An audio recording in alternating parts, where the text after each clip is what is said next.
जी तो नाज़रीन, ये आप देख सकते हैं कि ये बाहर के मनाज़र हैं।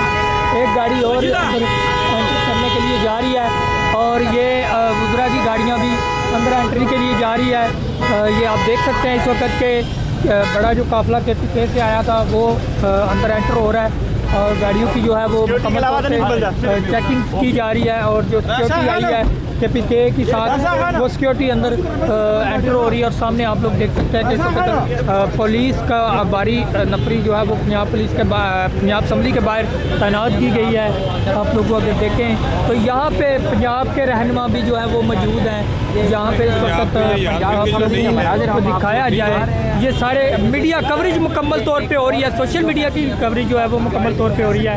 इस वक्त के ये लाइव मनाजर हैं, ये बाहर के इस वक्त पंजाब असम्बली के बाहर के मनाजर आप लोग देखते हैं। तो ये इस वक्त पंजाब असम्बली के बाहर के मनाजर हैं। इंशाल्लाह साथ साथ जुड़िए रहिएगा, अपडेट आपको देते रहेंगे।